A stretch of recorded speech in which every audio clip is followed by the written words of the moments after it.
Villa কিনতেছে? জি madam, villa. ও, কোম্পানির জন্য? না না, কোম্পানির জন্য না ম্যাডাম, ফাহাদ নিজের জন্য কিনতেছে।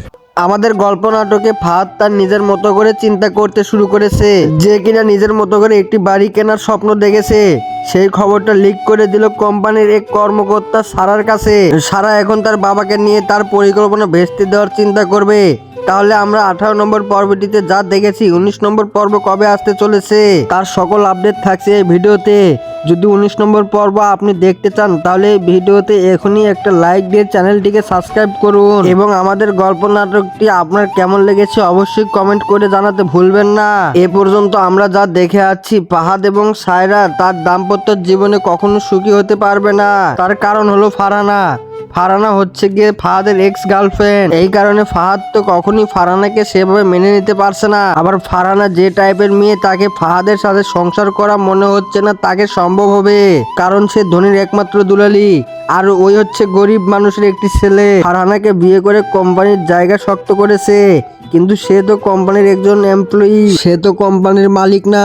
এই কারণে ফারহানা ফাহাদকে কখনোই সেভাবে মেনে নিতে পারে না। এদিকে নতুন চাকরিতে জয়েন করা মেয়েটা ফাহাদ তার প্রেমে পড়ে গিয়েছে এবং তাকে নিয়ে সবসময় ঘুরতে যায় এবং খাইতে যায়। এটাও কোম্পানির একজন এমপ্লয়ি সারার কাছে খবরটা লিক করে দিয়েছে। এখন সারা নিয়মিত কোম্পানিতে বসবে। বাপের সাথে এই নিয়ে কথা হয়েছে, নিশ্চয় আপনারা দেখেছেন 18 নম্বর পর্বে। তাহলে 19 নম্বর পর্বে আমরা কি সত্যি দেখতে চলেছি সারা এখন কোম্পানিতে নিয়মিত জয়েন করবে এবং নিয়মিত কোম্পানিতে আসা যাওয়া করবে? আর কোম্পানিতে যদি নিয়মিত আসা যাওয়া করে তাহলে ফাহাদের অবস্থা কি হবে?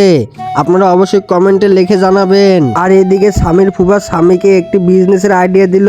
এখানে স্বামীরকে কিছু ইনভেস্ট করতে বলেছে, কিন্তু স্বামীর কাছে তো কোনো টাকা পয়সা নেই। স্বামীর এদিকে ফ্রিল্যান্সারের কাজ করার জন্য খুব উঠে পড়ে লেগেছে।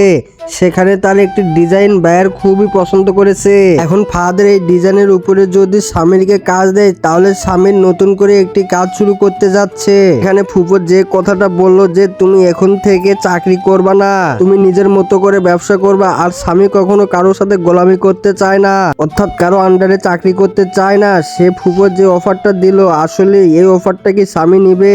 দেখতে চান কিনা অবশ্যই কমেন্টে লিখে জানাবেন। আর 18 নম্বর পর্ব আপনাদের কেমন লেগেছে অবশ্যই কমেন্ট করতে ভুলবেন না। সবাই ভালো থাকবেন, সুস্থ থাকবেন, আল্লাহ হাফেজ।